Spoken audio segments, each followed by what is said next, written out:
It's the Morning Star Drive 117.8. You soaring up with sky, now's the time, don't delay. I'm sitting in my ride and it's time to fly. So let's realign, just listen and fill your mind. Hey guys, how is it going? And welcome to the Morning Star Drive on 117.8. It is Monday, March 25th, and so happy for you joining us. We are ready to start another week together with the Lord. So subscribe to us on YouTube, follow us on SoundCloud, and make sure to support us on Patreon. So today we have an exciting podcast for you. We have 2G Talks with Eddie Kweong, the Sunday Message Word Study, and of course commentaries, updates, and news on what is happening around the world in this history today. All right, everyone, how are you doing? And yes, it's Monday, the last week of March. I'm super excited because next Sunday is not only Easter, it is the last day of March. And then next Monday, we're going to be starting on April 1st. So I'm super happy and excited about this too. How was your weekend, everyone? How was the service for you? How was the word? How was meeting your friends, relaxing, reviving, doing your missions? I hope that everyone had an amazing and awesome weekend. Don't forget, this Thursday, we do have Q&A Thursday. It's every single week, so get those questions ready. Send them to me whenever you can. And if you haven't yet, leave a like and comment to build our community. Just really happy for everyone joining us every weekday on the Morning Star Drive. So let's get up and support each other each and every day. This week's Sunday message title is Do Not Stumble on Account of Me. Now, if you guys listen to the message, there was another, basically what Sunsim says, do not stumble on account of me also means do not be disappointed. So basically, Jesus was saying, don't be disappointed because of me. And, we'll go into that for the second segment today. And I think it was just an awesome message. And it's really, if you guys really think about it, there's such a huge emphasis on John the Baptist over the last month and a half. And we all know where this is coming from, right? We all know the situation right now in Providence. We have a very similar situation of John the Baptist right now. And there's probably more and more things that are being revealed. I don't even know what they are, to be honest. There's probably more things being revealed. And I wouldn't be surprised if there are some things that we don't even know about that are happening behind the scenes, right? But it is a time that all of us have to realize the shimjung of this time period right now, and what Sunsim and God, the Holy Trinity, and Jesus are all going through at this time, seeing the John the Baptist happen for a third time period in a row. Remember, it starts with Elijah to John the Baptist, and then to this time period right now. But yeah, for me, we'll get into that in the second segment. But for me, just an awesome, awesome weekend. Exciting and awesome for me. And I would say something so amazing happened. And I'm going to talk about this a little bit later. But in particular, it involves, okay, guys, this is absolute clickbait. It involves marriage. Okay? So this is really exciting for me. Big decision I made. And remember, guys, this is absolute clickbait. So don't let your mind wander off too far. All right. Oh, and those of you guys out there, for my Rebel Pastor YouTube channel, I didn't realize there's like a bunch of different subtitles you could put onto it, and I just posted all the subtitles out there. Right. So I think you can check it and do it on your. You can do it on your computer. Like when you're watching a video, on the bottom right, you'll see something that says CC, which is closed captioning. Click that, and you can choose a language. So I added Mongolian. So those Mongolians out there, I added Mongolian. I added Chinese. I added French and Spanish, Indonesian, Korean and Japanese. A bunch of different languages. Like even for Chinese, it's like Cantonese, like Hong Kong Chinese, and then I have Taiwanese Chinese, and I have like China Chinese. So I have 3 different types of Chinese over there too. But I'm hoping, I'm not sure if this is actually working or not, but I'm hoping this means that if you turn on your subtitles, you can see it in your own language. And I think that would be a huge benefit for the future of this channel also. I'm not sure exactly if I'm doing it right, but I'm hoping I did it right. I'm hoping. I'm going to go check it out again to see if I did it right or not.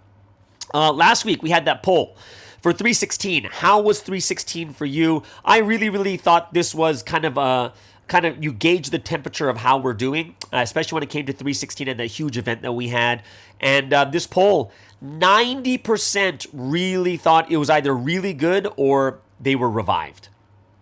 So that's 60%. So the majority said they felt amazing and they were revived by the 316 event.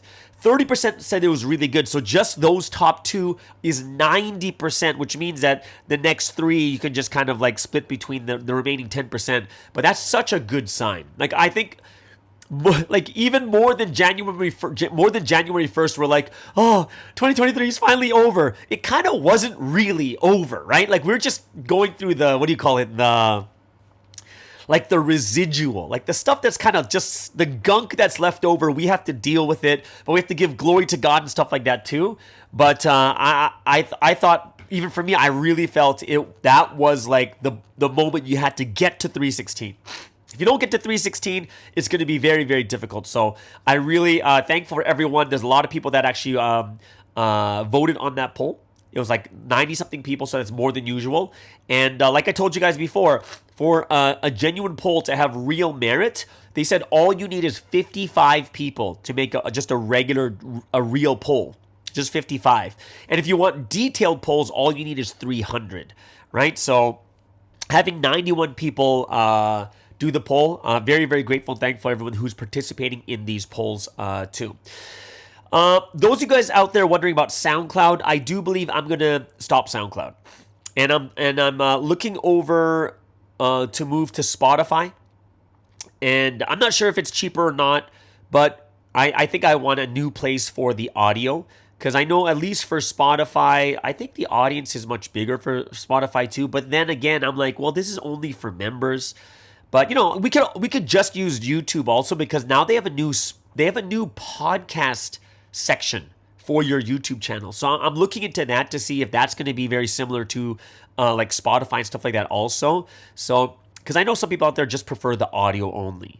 And of course, YouTube has its limitations unless you have, what's that called? The YouTube Premium? YouTube Premium, there's like zero, like you can play the YouTube in the background while you're doing other stuff on your phone. Also, there's no advertisements or commercials and stuff like that too. But I don't know. I'm looking into these things right now. Over the weekend, for those of you guys who don't know, there was like a world leaders meeting. Like every leader in the world joined this big Zoom conference, looking at the direction for Providence, what we can do next for ministry, evangelism, with the word, and like there's a bunch of different things. There's a bunch of different things that they went over. Okay. And every leader from around the world joined. I wasn't in there, but my friends were in there, and I was very, very thankful that they gave me the summary, because I heard it was a very, very long meeting. But they said the contents were awesome, guys.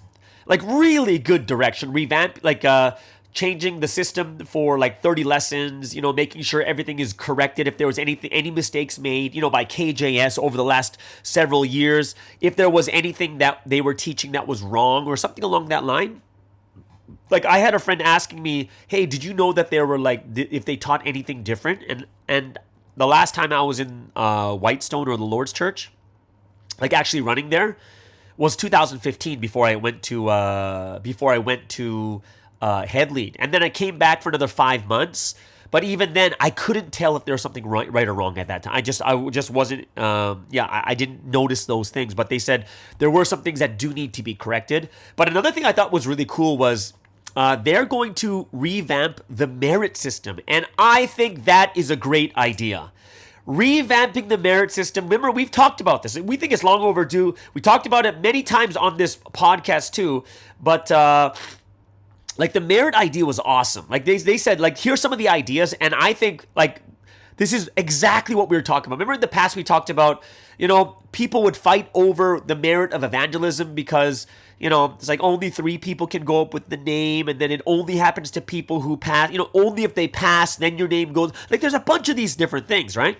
But one of the things that they were talking about merit was merit goes to anyone who just connects someone to the word. Even if it's just one Bible study, that connection is a merit also. And when I heard that, I was like, that's perfect. I thought it was brilliant. I really did. Because, people are working really hard. And you know what? Most of the people that we try to connect, most of the people that we meet, they're not going to, like, these people that we meet, not all of them are going to pass. Not all of them are going to do all the Bible study, but you did put in the effort. There was merit in there anyways. So I'm really hoping that there's going to be a lot of change. Like I really do. And I really hope that, it's just, just having that, if you connect someone just for one lesson, like that for me is huge. Because I think it's huge just to get someone to study. Right? And like I was talking with a friend of mine about this too, and it was so funny because last time I was in Malaysia, I remember being here for 2 months, and we met hundreds of people, taught hundreds of people in 2 months. And we were like, I hope this is retroactive so that we can get merit for the things that we did like a long time ago. Because if merit just connects, man, you know how much merit we would have? So I think that was a great idea. I thought it was brilliant. Right? I thought it was brilliant. Like just getting merit for someone who's passed, it doesn't really show how hard someone has been working. Because what if someone is connecting, like remember, like they said, it takes like 100 people to connect. Oh, there's like 100 if you meet 100 people, 10 will study the word and 1 will pass. So it's 1 out of 100. But you should get the merit for the entire 100. I know that some people would give their testimony where people are meeting 500 people before one person was actually passed. Like there's merit out there. There's these conditions that were made, and I think it's going in the right direction. Now, this is where it gets more exciting because during the that World Leaders meeting, it was talking about internet ministry. And when you hear about internet ministry, I think you guys will probably all get your educations pretty soon. Internet ministry is so much bigger than we actually think. Like in Sunseem's mind, it is huge. And Sunseem is really wanting to get 1 million followers. Now, what does that mean? 1 million followers does not, we're talking about internet ministry. So internet ministry followers are different than like, say, a regular member in Providence. You know, the regular member is you go through the 30 lessons and then you realize you come to church, you start to live the lifestyle of a bride of God. Like that's the core member, right?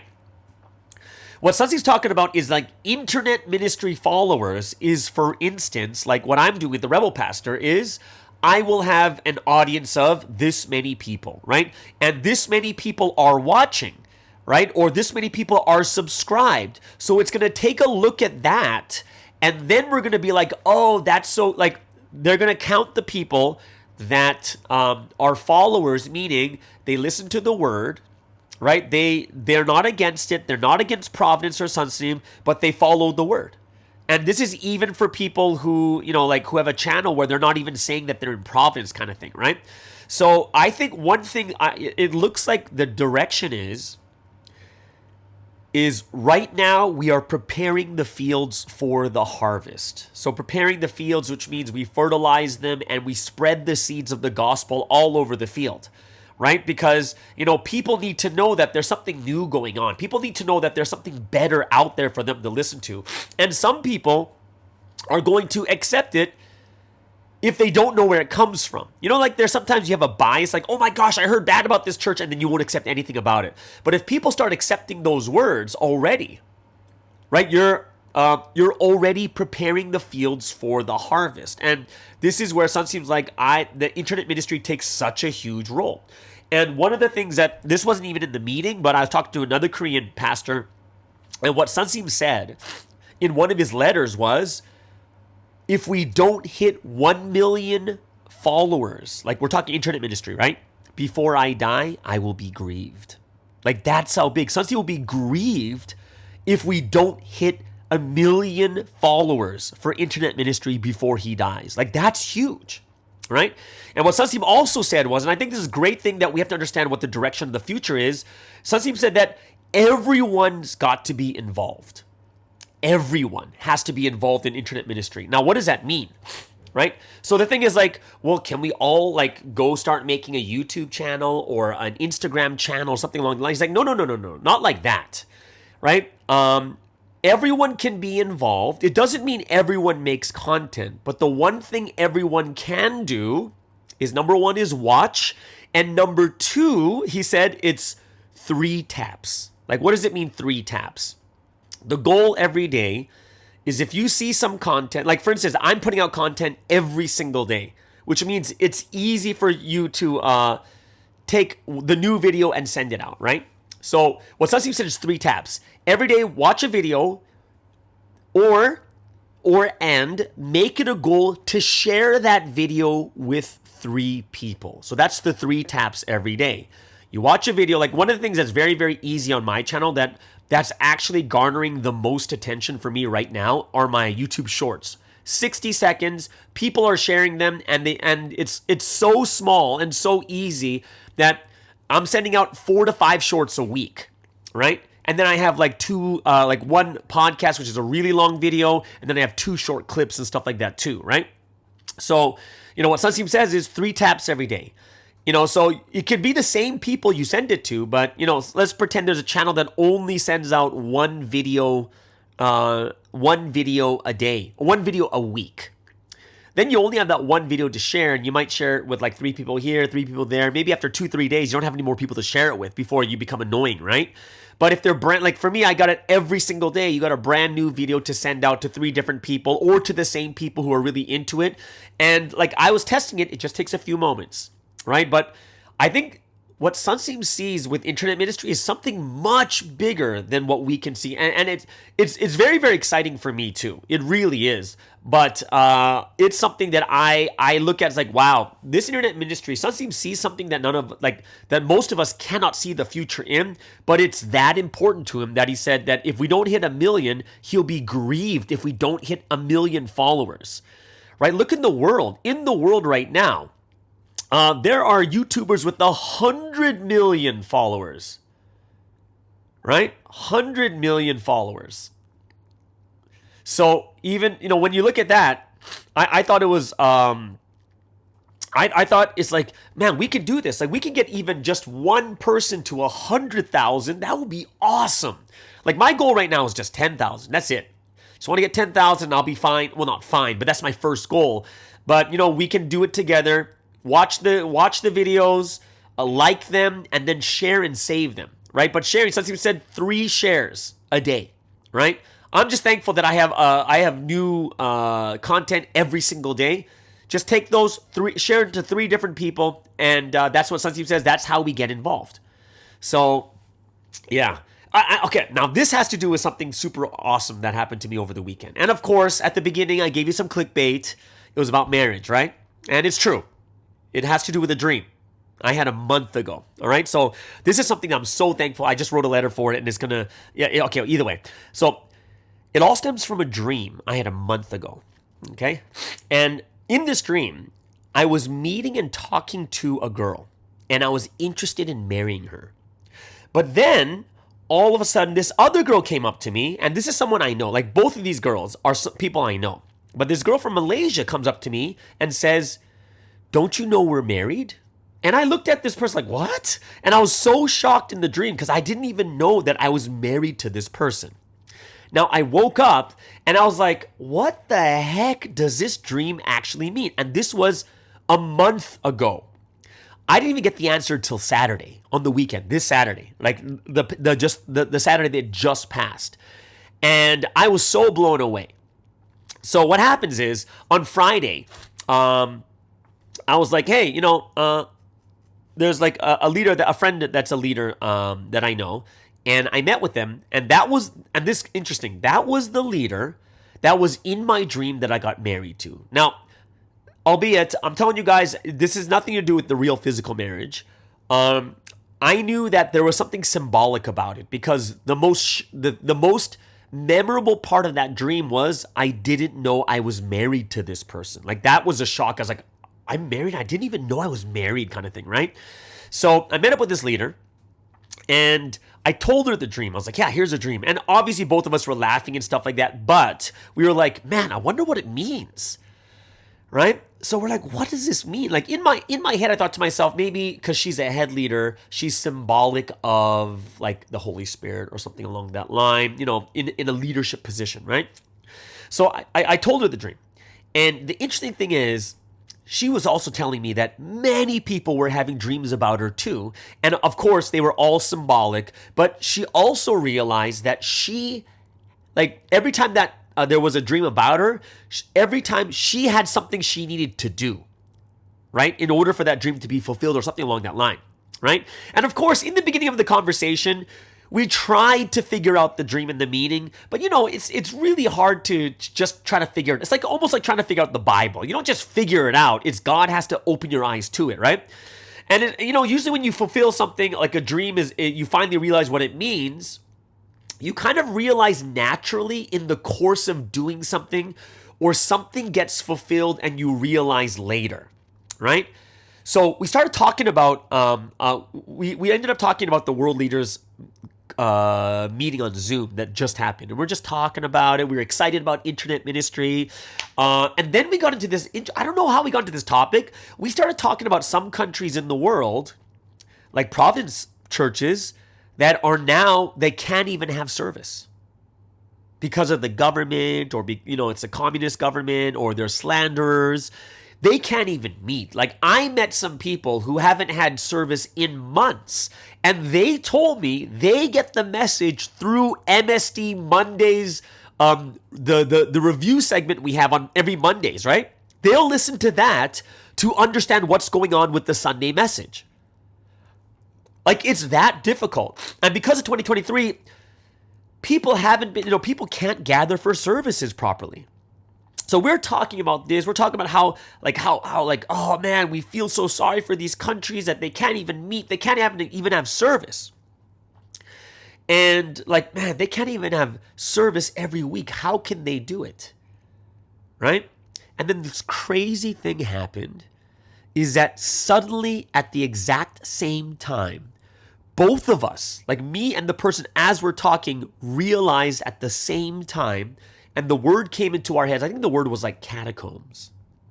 The catacombs is like those underground cemeteries they had at the time of Jesus in the early Christian church.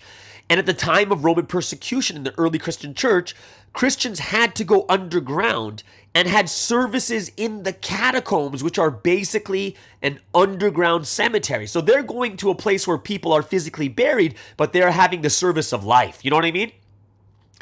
And the early Christian church found safe haven in these catacombs. And the reason we came in that word came to our mind, because we both realized at the same time how big the online church is going to be, because people cannot gather for services. But if we have like an online church, it's going to allow these people to have services in an online. They can't gather, but they'll have this online church like the catacombs, right? It's an online catacomb where people who can't get services, government won't allow them to meet. They're being persecuted. They're going to have this, like an online church for them to see, like to gather and have services even though they physically can't. And it was so inspiring. I was so inspired by that conversation. Like, wow, the online church is going to be that big. Just like in the early Christian church for the first 400 years, there's so much persecution, they had to go underground. In the same way, right, we're going to have the parallel of our time period is those people are going to have a very, very difficult time going to services, and they're going to have to watch it underground without the government or without without people finding out, and that's going to be this type of online church. And it made me even more motivated to do internet ministry with YouTube, online church, right? And especially opened my eyes even more how much we got to get this online church thing done. And we got to, of course, we want to do it really well. But in the beginning, we know it's not going to be done at a great level. It's going to be done at a small level at first. And it needs to develop as we go. So the next day is Saturday, right? So the next day is Saturday. And the day after, I'm in a cafe. And I'm rethinking about this conversation. I'm super excited and thankful to God. And then I was inspired, like, you know what? I got to write a letter about this. And people were telling me, write a letter, right? I was so inspired. I called the internet ministry department in Korea. And I was like, hey, this is the inspiration I got. This is what happened.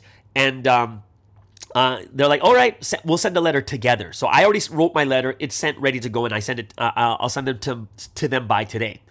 But then as I'm thinking about this and the conversation I had the day before with that leader, I realized that was the fulfillment of the dream. The dream actually came true. Like the dream was my situation. So here's a dream of me getting married, and then I'm actually married, but I didn't even know it, right?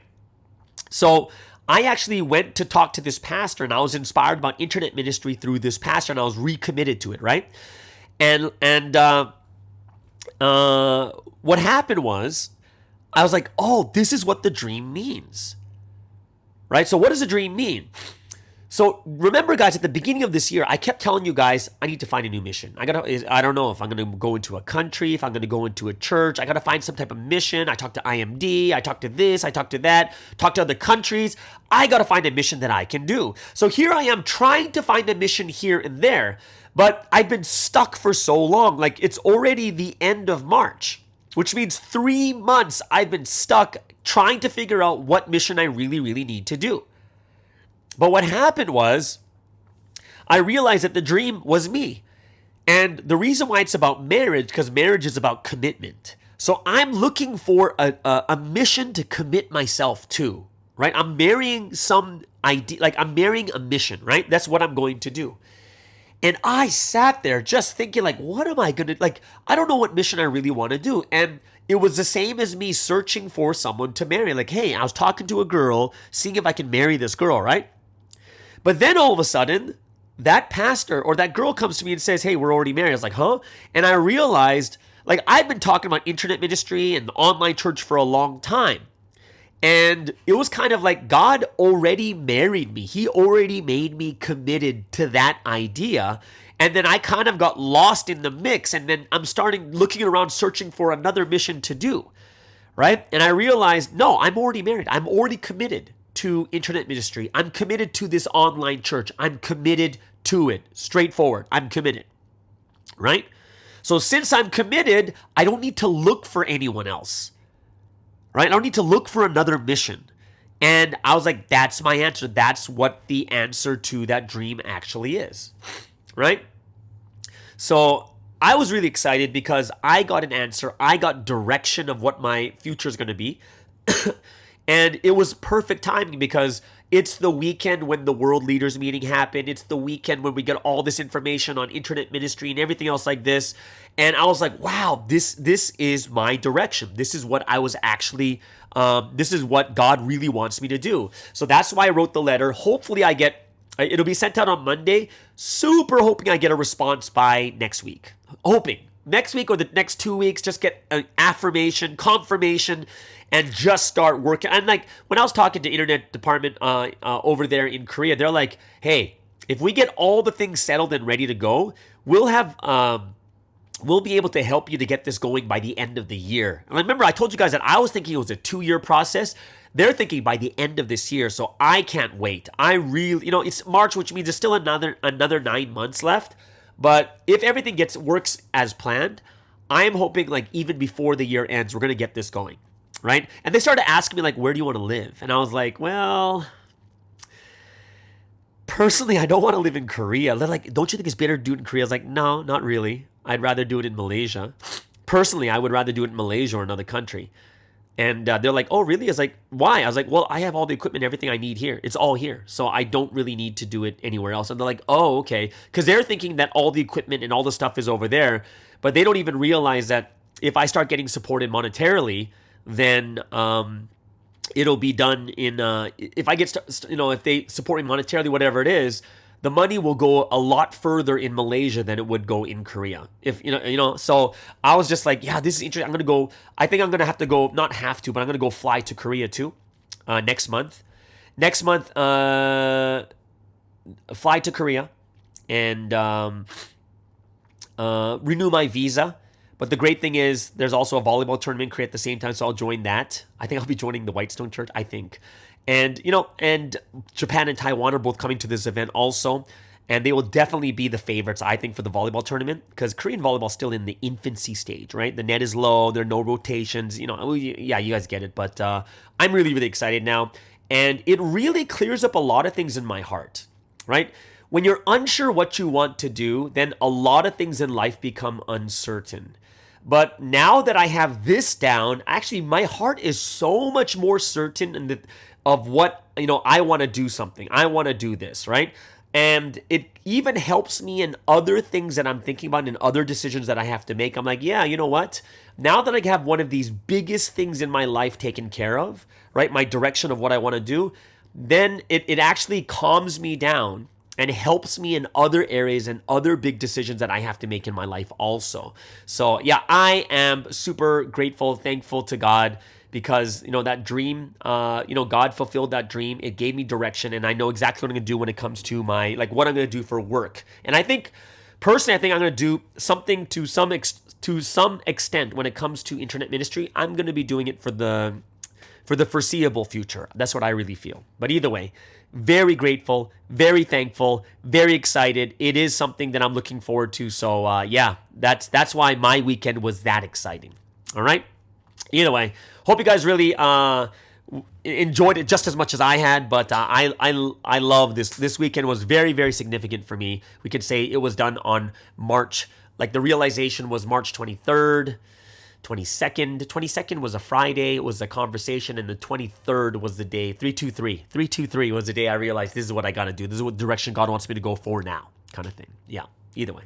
So there it is, guys. I hope you guys enjoyed that first segment. Just super excited. Hope you guys enjoyed that too. Which means before we get to the Sunday Message Word Study, let's get into the first music break of the day.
All right, so let's get into today's word study. And every Monday we do have the Sunday Message Word Study. And what a powerful and shimjonic message it is this week.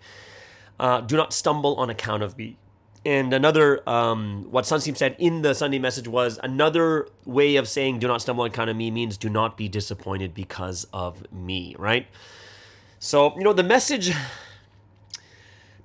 goes, basically, this message is about the downfall of the one who had the greatest mission on earth, which is to testify for the Lord. Like, that's why in Matthew 11:11, it's like, greatest of those born of woman, there's no one greater than John. He had the greatest mission to realize deeply about the Messiah and who he is, who Jesus is, and then to testify and bring people to him.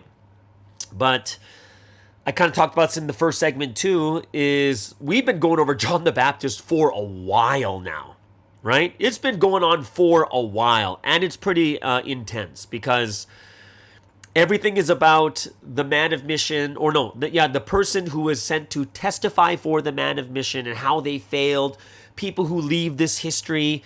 And, I don't think it's a stretch for us to really realize that this is just what we went through over the last year in 2023, where we had the John the Baptist of this time period, go down that exact same path.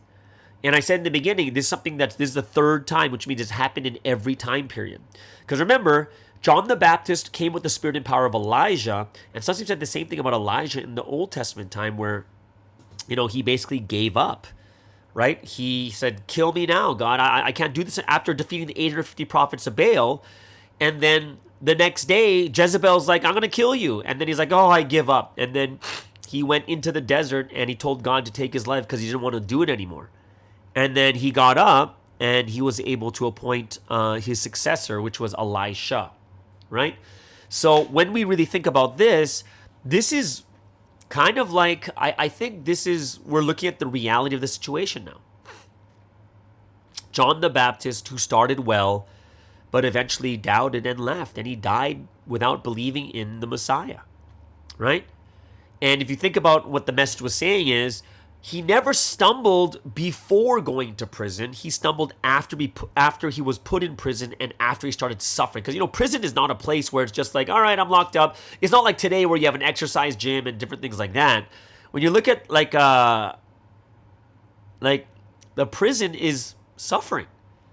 And even back then, it's even worse suffering. And the same thing is happening right now, that you can see that the John the Baptist of this time period in prison and suffering. They're not even suffering, like, same thing as John the Baptist. John the Baptist didn't suffer for the gospel. John the Baptist suffered for telling the king that he had sexual immorality. That's the same as us, right? Think about this, guys. Even though he's right, even though John the Baptist is right to say, oh, that's wrong, you can't live like that. But think about it. What is, like, when you look at our mission as people who testify for the Lord, should we be going out to all the presidents of different countries and telling them they have sexual immorality and they have problems and sins? No, like, our main duty is to preach about the one, to testify about the one that God has sent, right? So, I think it's something that we really have to look at and say, oh, what is this actually saying, right? So,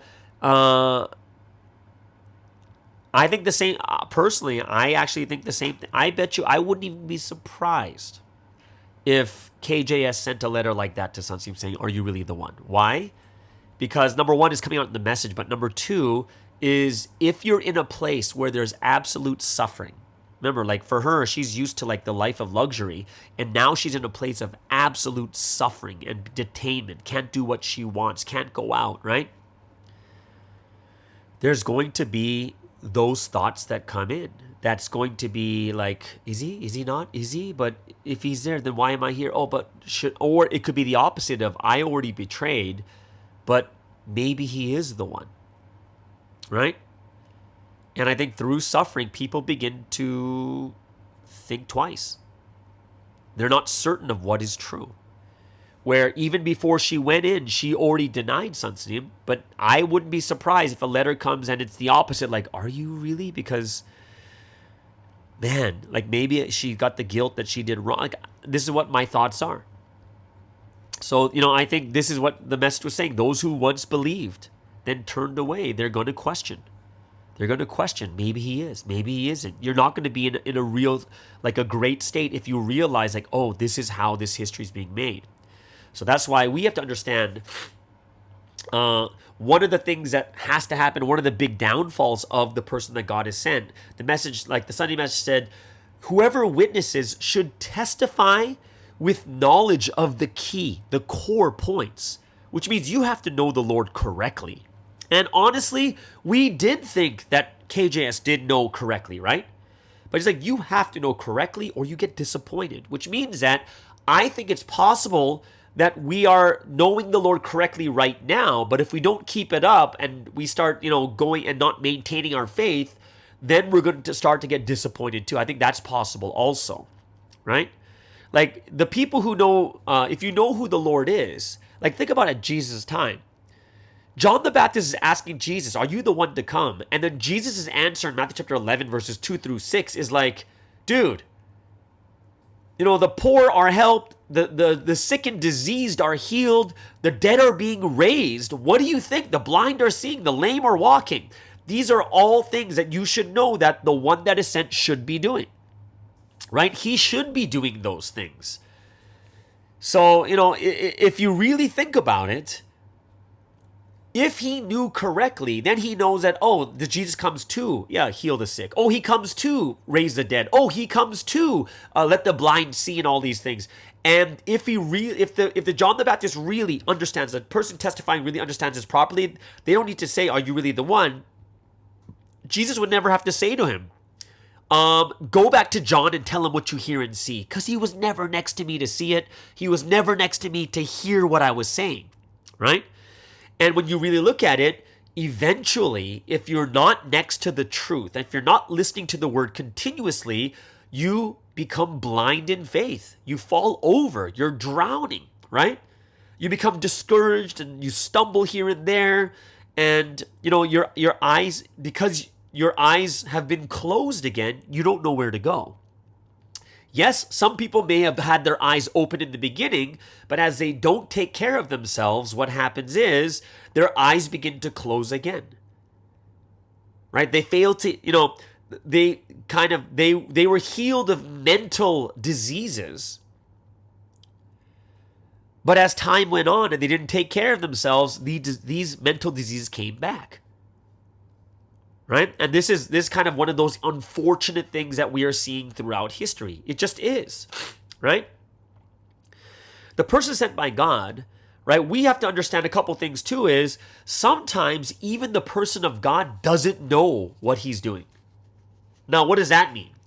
It means that he knows what he's doing, meaning there's no one controlling his body to do something weird. He just follows what God wants. And when God tells him to do something, sometimes the person of God doesn't know exactly what he's doing. Like he doesn't know why he's doing it.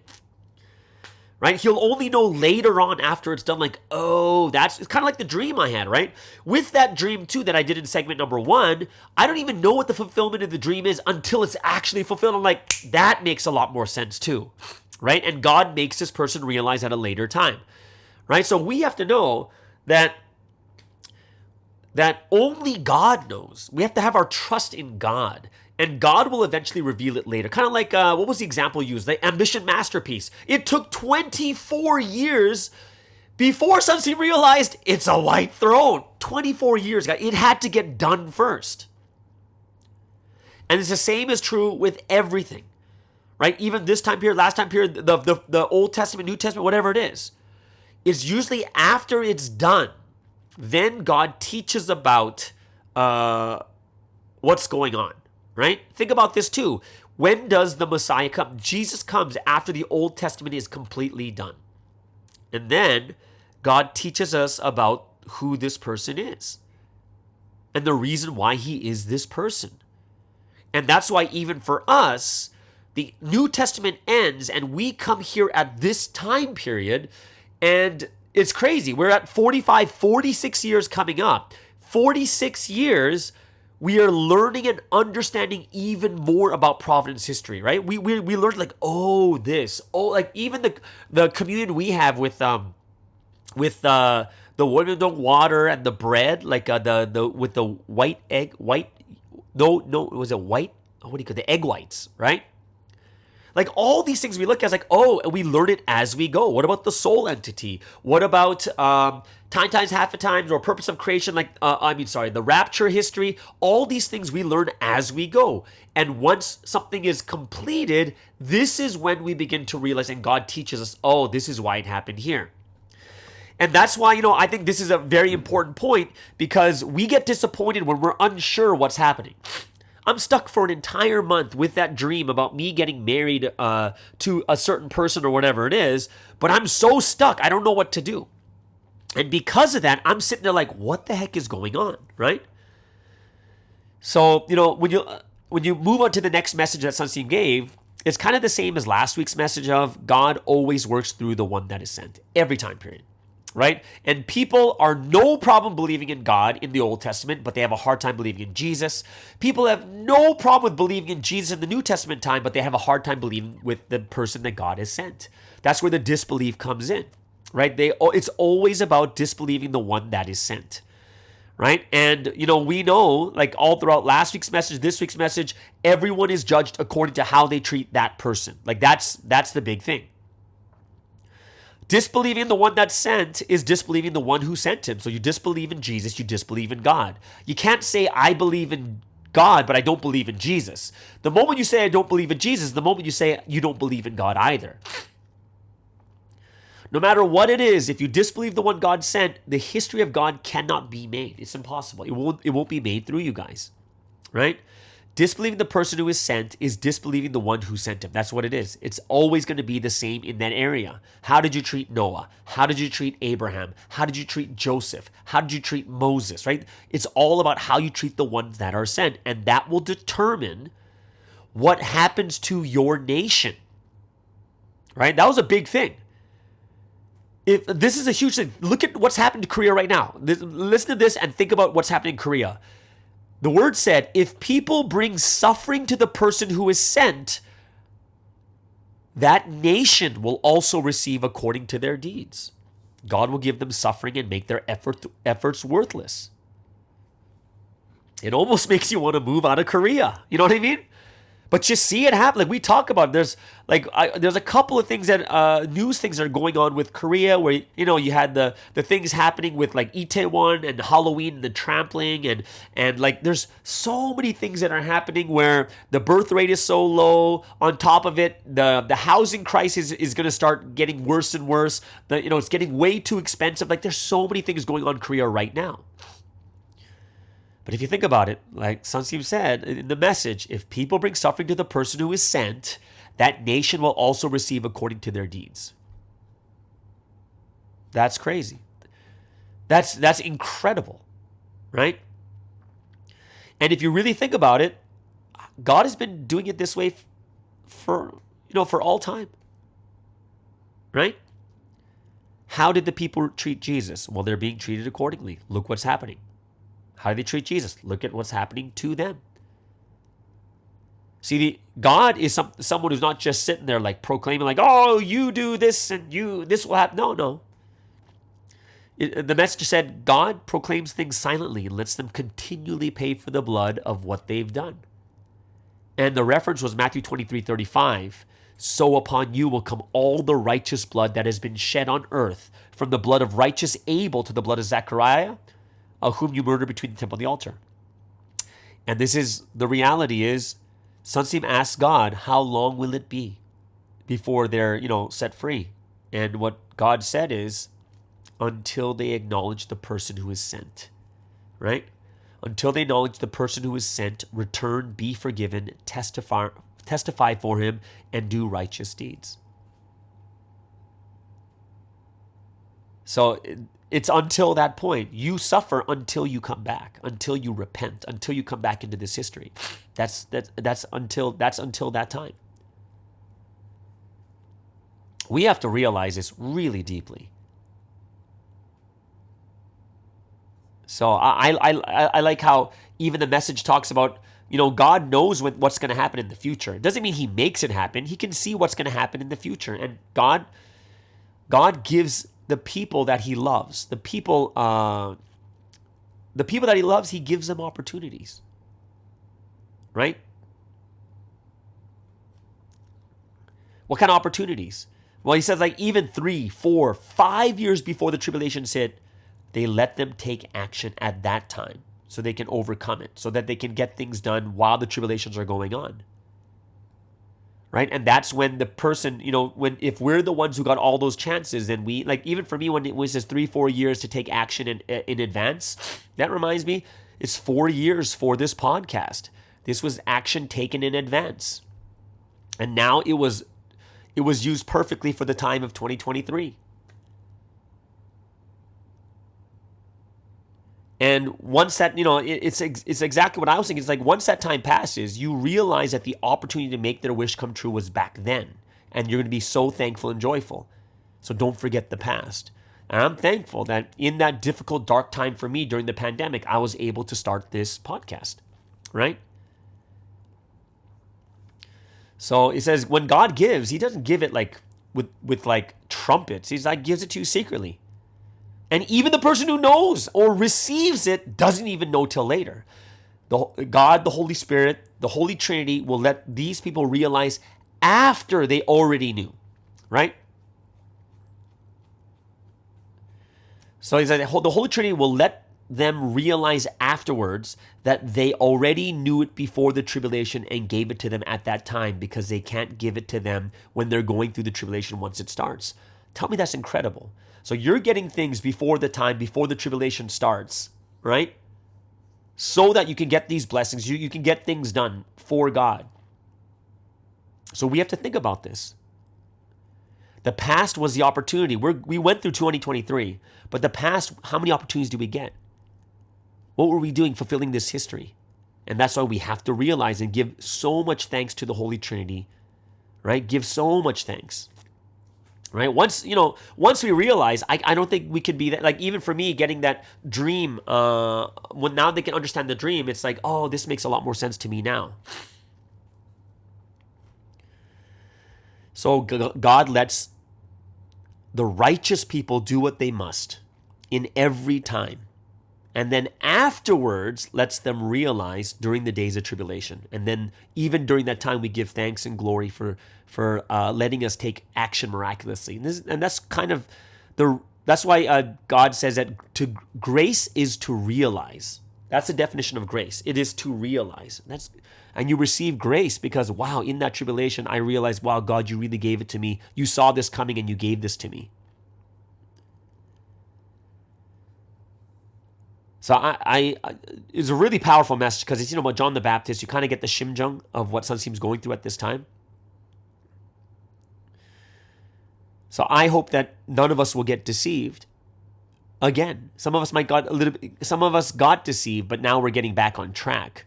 But we have to be perfect or be complete. Don't fall for deception. I think what it means to be perfect, to not fall for deception, basically means don't fall for deception. That's what it means to be perfect in not falling for deception.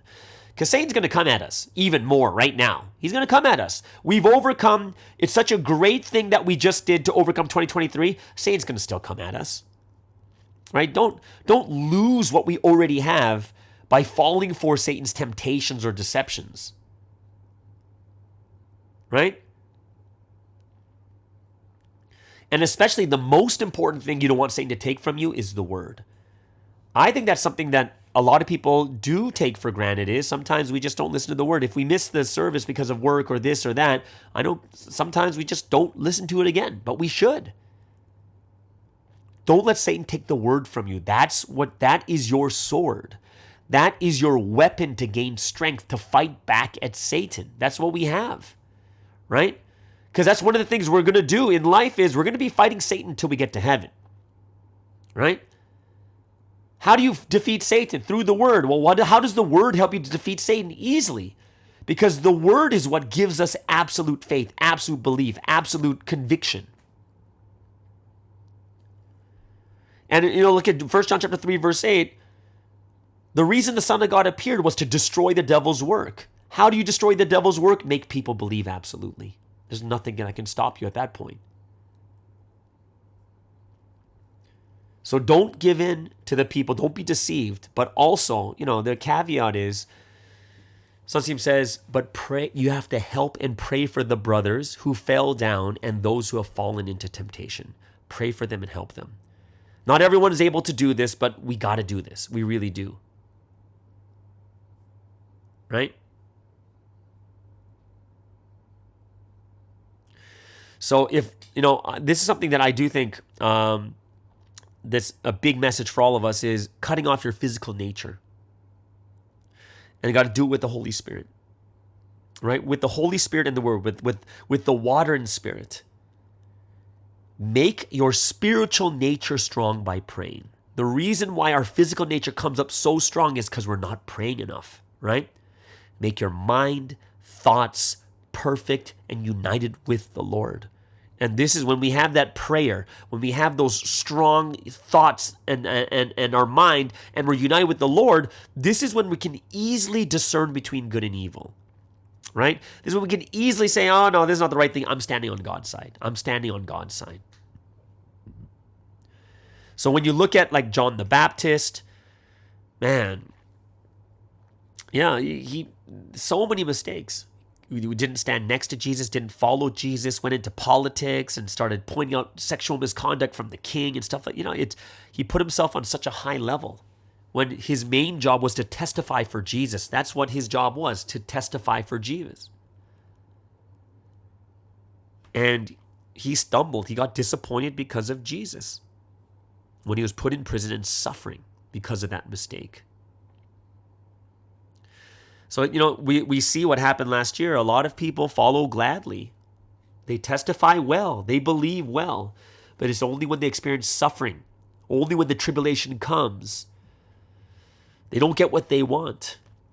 Then they feel disappointed by God, disappointed by the one that is sent, disappointed by providence. But we're all going through it.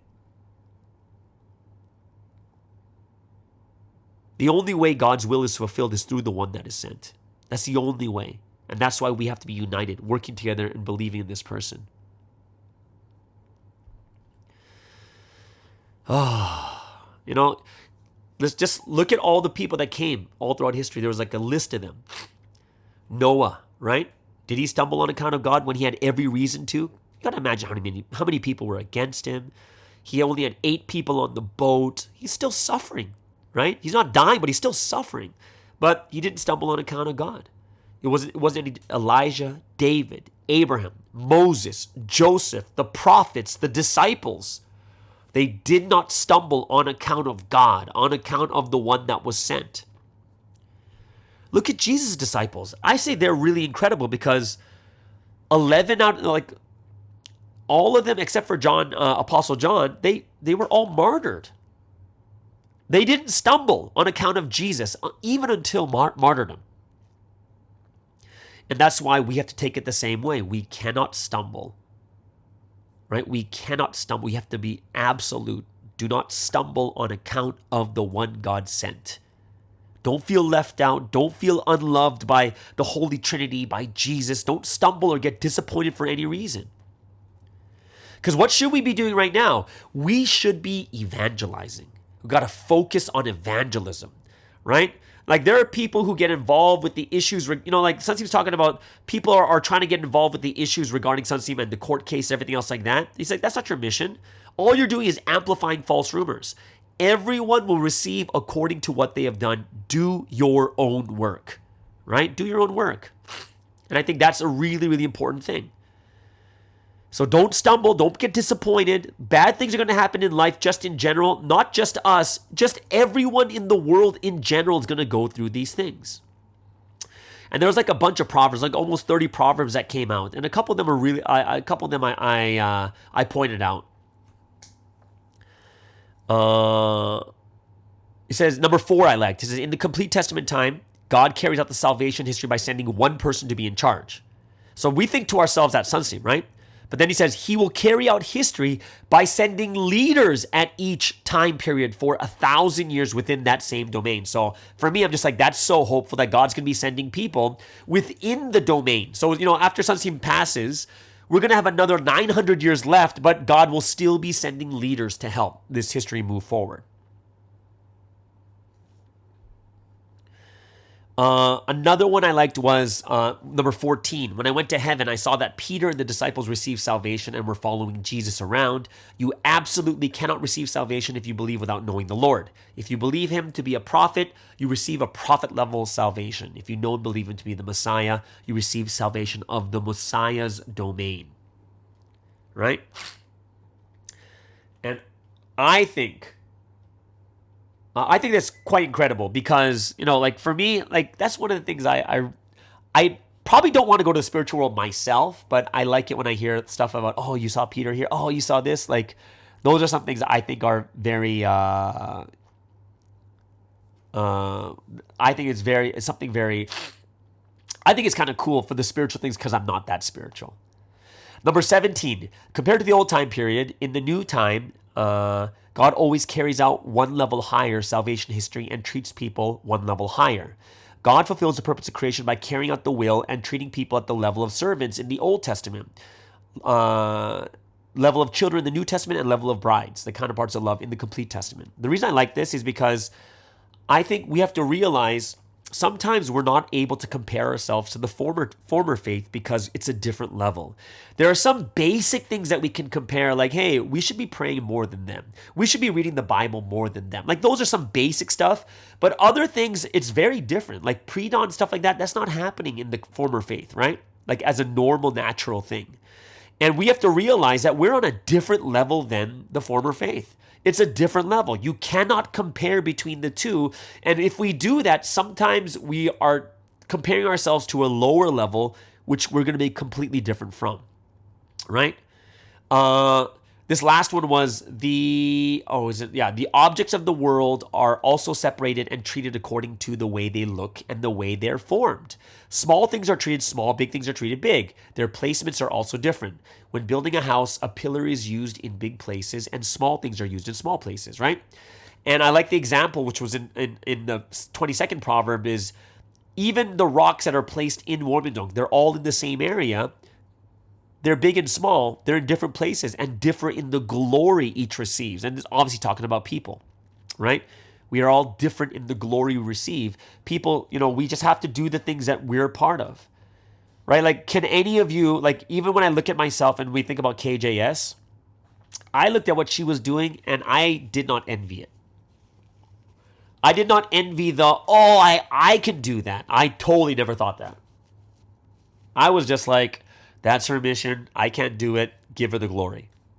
That's Susie's mission. Give him the glory. Like, that's what I thought. And I think we can't compare. The greatest glory we receive is when we do the thing we're supposed to do in our area, right? So I hope it's something that it helps us to not do those types of things, like compare with each other.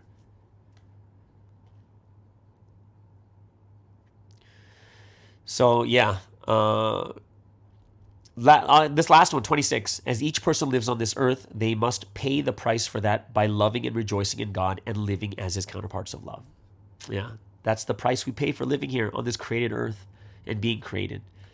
So guys, we got to remember, God is always taking action through Sunstein, even if he can't even do it himself. And some things God has already been doing with Sunstein's body, and Sunstein has no idea he's doing it, why he's doing it. So that's why we have to believe in God 100%, right? And to believe God 100% is, if he's working through the man of mission, then we have to have that absolute trust. So I hope that none of us will perceive incorrectly in these ways. Okay? So yeah, powerful, powerful Sunday message. Very, very sad how, we can see how John the Baptist is coming up so often because of the situation that's happened in Providence with KJS and stuff like that too. But I hope that we can really pray and make sure that we can not focus on the things that we shouldn't, do our own missions, and make sure 100% that we go out and evangelize and do our missions, what we're supposed to do. Okay? So there it is, guys.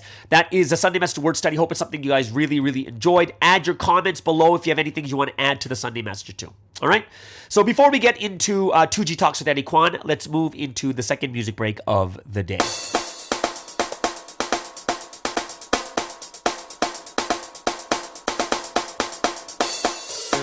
Yeah, Providence represents Sierra Leone, West Africa. Rapture time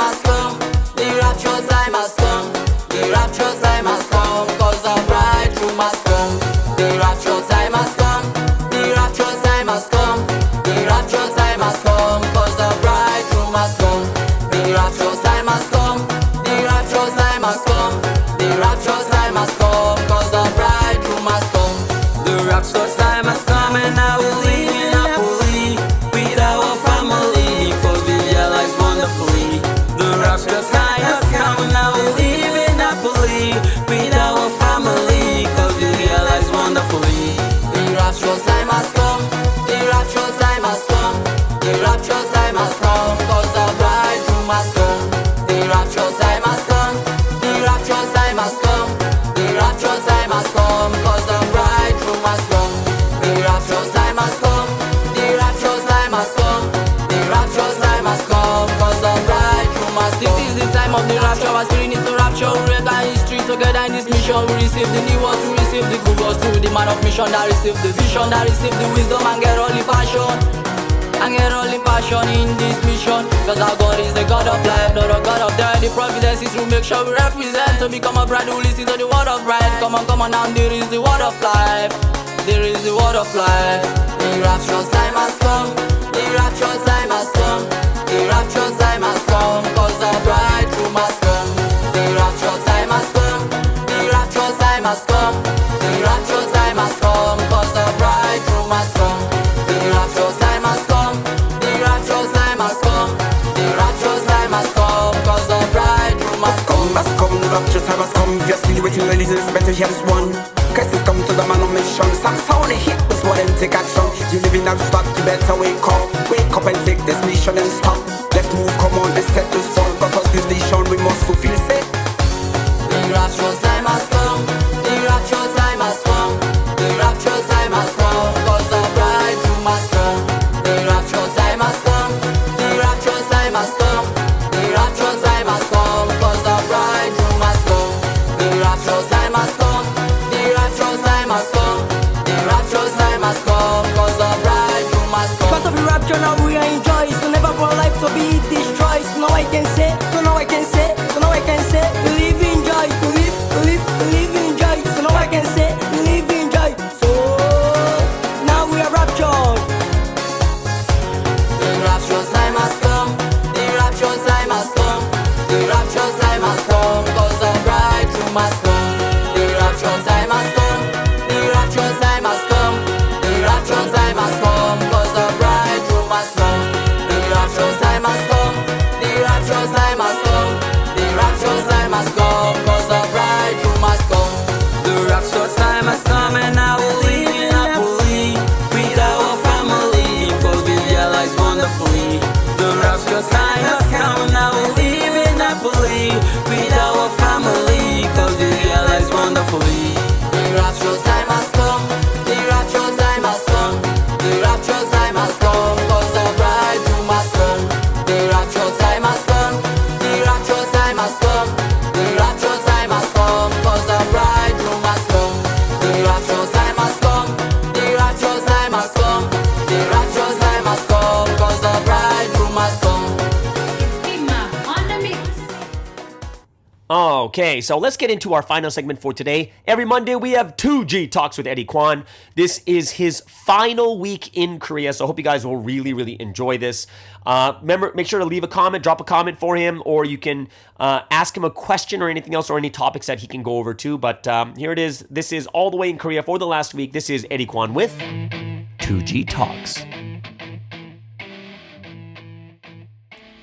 Good morning, everyone. Welcome to another week's episode of 2G Talks. It's so great to be able to record this week. It is my last recording here in Korea. I came back, from Japan just a couple of days ago, and it's been such an amazing time, and I'm so grateful to the members in Japan as well as in Korea and all over Wanmyeongdong. We met with some of the Philippine members on 316 as well, which we didn't get to share about last week. So all over the world, we really felt the Trinity's love through all the people that he worked through, and so we're so grateful to have met each and every one of you guys. And I also can't, wait to go home. Like, not because I'm homesick or anything, but there's just so much to share with people, right? And we share, of course, like through the stories we share too, but by showing how much we've transformed and how much we've changed, especially after undergoing a next level, a new year, a 316, and a higher level of the rapture.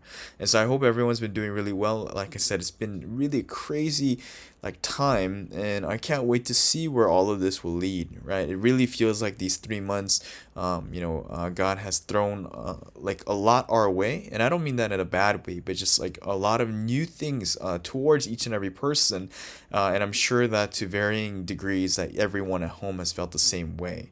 And I think all the experiences that we've had so far are really helpful for us, and they will be something that is really valuable for the entirety of our lifetimes. That's kind of a conversation that I've been having a lot with the people around us. Even all the things that we experienced last year. I don't know for those at home if if after everything that you've gone through, there's like a takeaway, if there are takeaways at this point in time. But even if there aren't right now, I'm sure down along the line and in the future, that this will be a time that you really think back on. And some people talk about tribulation or hardship and like how difficult it was, but I actually don't think that there's too many people like that. Instead, like today I was having an interesting conversation with some of the second gen and the other members here, how like actually after, now that, I'm not saying that everything's past, but now that a lot of some of the most difficult things from last year are past, it's like we didn't say this part first, but we would talk about what happened and be like, it's easy to say now, like after we talk about the difficult thing, but at the time it was very difficult. But what that goes to show us is that, wow, like, we it really was difficult in the moment, but like in hindsight, it's really nothing that big. And in fact, we're actually very grateful that we were able to come to this point and overcome this thing, because after having undergone something of this nature, that's when we know, like, yes, this is what our life of faith is about. This is what it means to make it until the end. And because we made it past this major hurdle, we know that of course our faith isn't confirmed like all the time, and many who are first will become last, and many who are last will become first. But we know that really, like, this is what it means to make it to the end. This is what it means to overcome. This is what it means to trust in God through all circumstances, and to receive the blessing that comes at the very end. And that's something that I've been really thinking about this week, because as we know, God is Alpha and Omega, and He's beginning to the end. And so I am wrapping up my trip here in Korea. It's been 3 months, and from the US to Korea, you can stay up to 90 days at one time. But in between, I went to Malaysia and Japan. So I'm not entirely sure if this is how it works. And so from those of you who are from the US, if then you can feel free to confirm for me. But I think because I went out somewhere in the middle of my trip, I could, stay longer, right? Because at first I filled up this trip initially to be 90 days, but I spent a couple weeks here and there, like in Malaysia and Japan. So I like, some people told me, yeah, I think your 90 days like reset and you could stay longer. But that's not where really the concern is right now too. Because even if I wanted to, I think I'm at a point where I can't stay longer now too.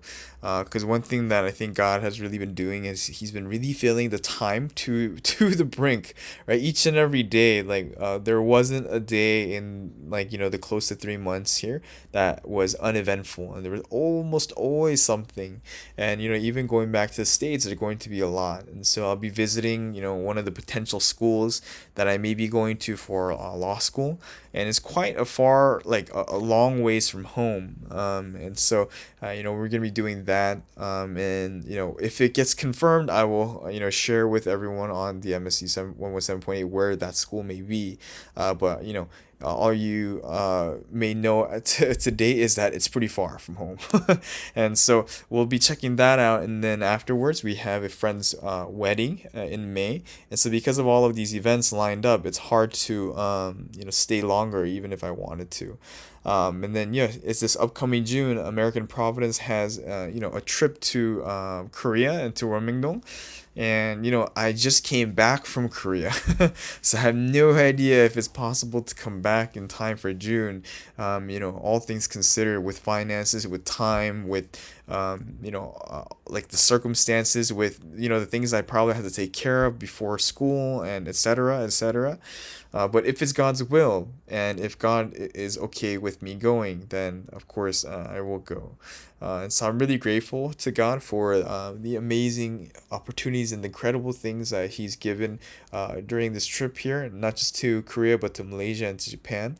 And I really hope that all people in the world, they can take away a lot and learn a lot too.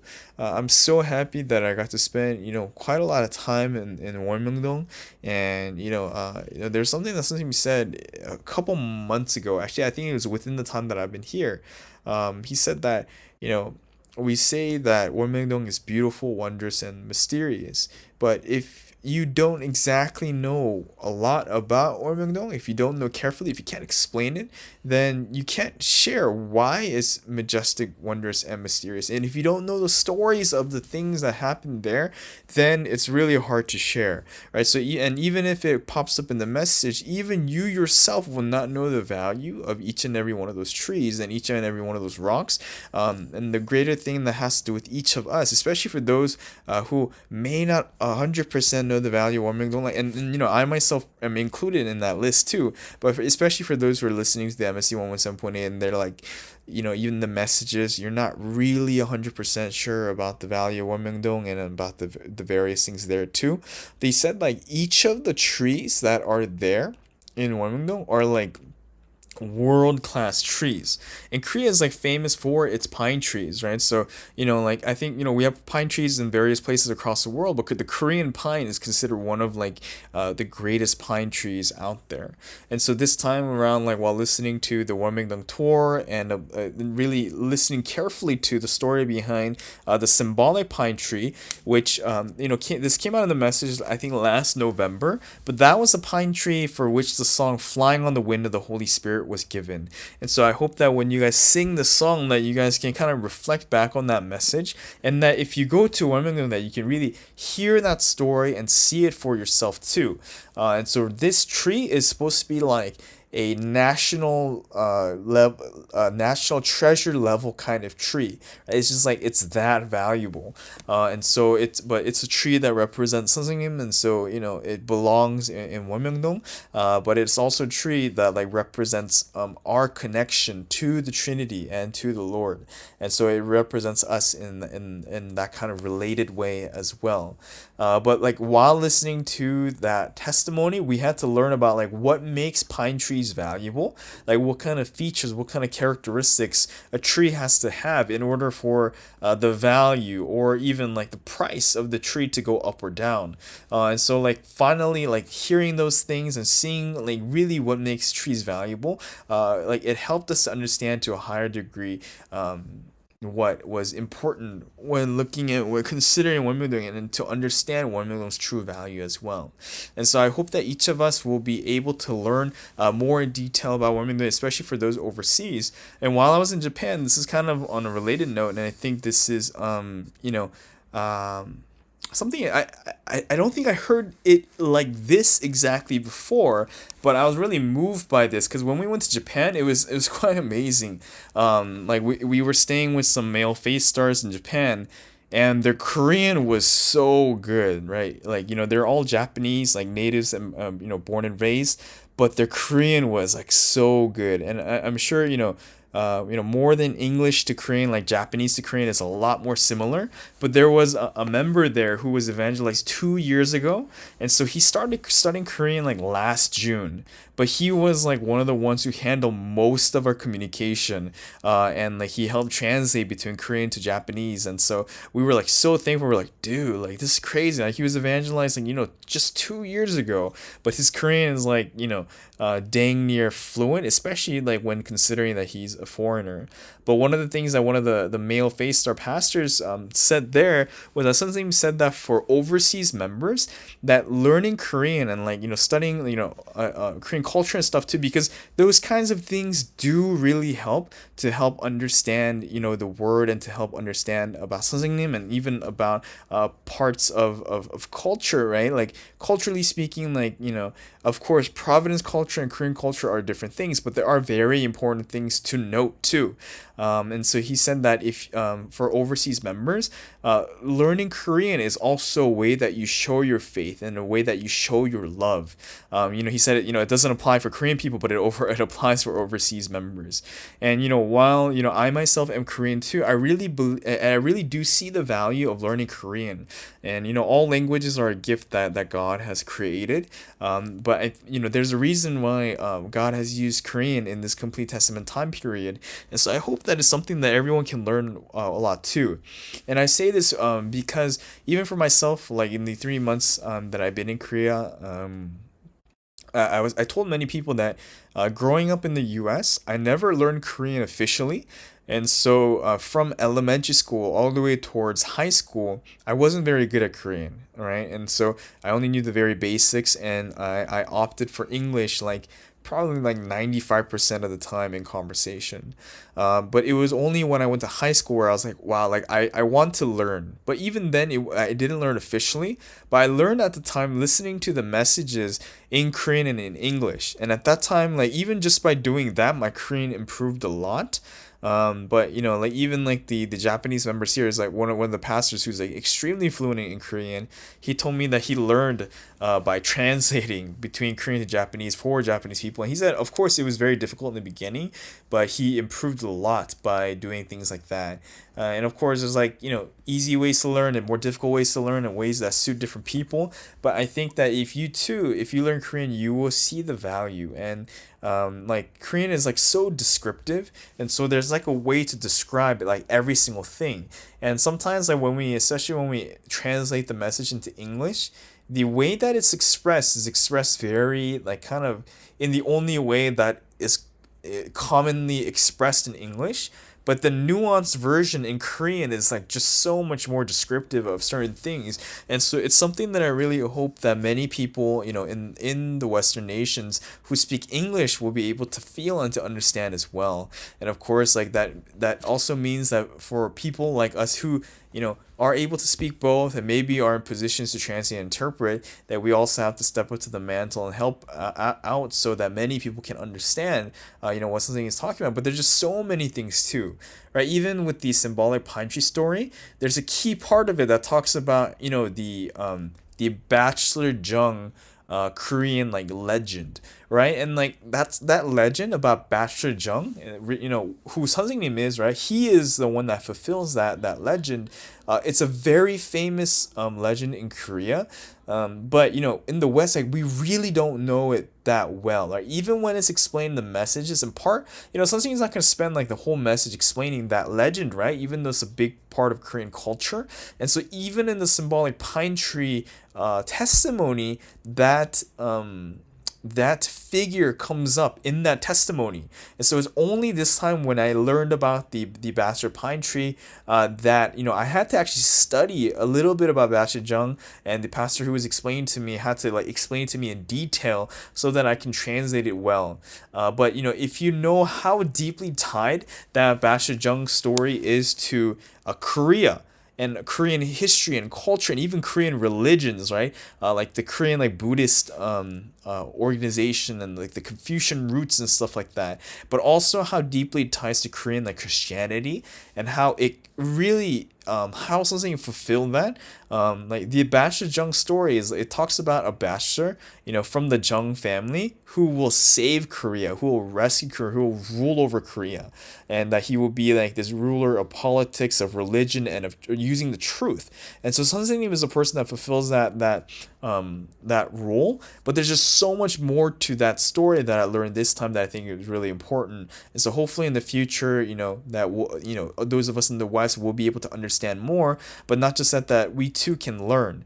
And so going forward in the future, we'll work together so that this will be possible. And so next week, by the time that I'll be recording for next week's segment, I'll be back in the US already. But I'm really so grateful to the Trinity and to each of you guys for this wonderful first quarter of the year. And I can't wait to see what the rest of the year brings us. So thank you, everyone. And I'll catch you guys on another week's episode of 2G Talks.